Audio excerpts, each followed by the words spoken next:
গতকাল মহেশখালীর আমাদের মাননীয় সংসদ সদস্য কথা বলেছেন, মাতারবাড়ির কথা বলেছেন, সেইখানে আমাদের ডিপ সি পোর্টের কথা বলেছেন, সেইখানে যে নতুন একটা আমাদের সিঙ্গাপুরের আদলে একটা নতুন আমাদের শহর নগর গড়ে উঠছে সেই কথা বলেছেন।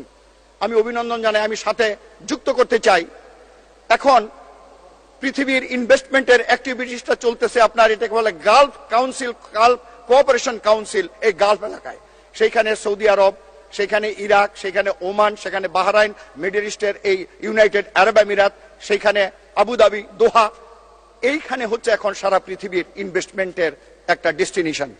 কিন্তু অক্সফোর্ড ইউনিভার্সিটিতে লুকিয়ানো যে রিসার্চ সেন্টার, তারা ফোরকাস্ট করেছে আগামী 15 থেকে 20 বছরের মধ্যে এই বে অফ বেঙ্গল এবং এই বাংলাদেশ, এই গালফ থেকে এইখানে সারা পৃথিবীর সমস্ত অর্থনীতির কর্মকাণ্ড এখানে আবর্তিত হবে।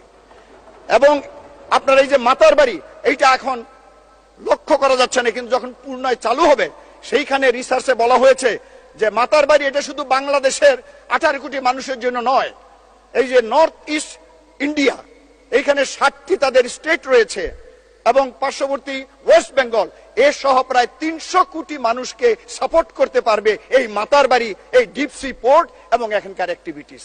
তাই এটা শুধু আমাদের এই অঞ্চলে নয়, সাউথ এশিয়া নয়, এমনকি সাউথ ইস্ট এশিয়া পর্যন্ত এখানে কানেক্টিভিটি হচ্ছে। তাই মাননীয় স্পিকার, আগামী দিনে এই বাংলাদেশ হতে যাচ্ছে সাউথ এশিয়া এবং সাউথ এশিয়ার, ইস্ট এশিয়ার সকল অর্থনৈতিক এবং সকল ডেভেলপমেন্টের কেন্দ্রবিন্দু এখানে হতে যাচ্ছে।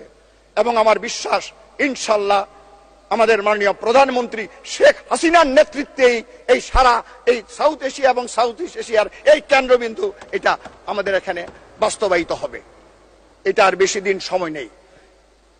মাননীয় স্পিকার, আমাদের যখন ভবিষ্যৎ এত উজ্জ্বল, সারা পৃথিবী আমাদেরকে রোল মডেল বলছে।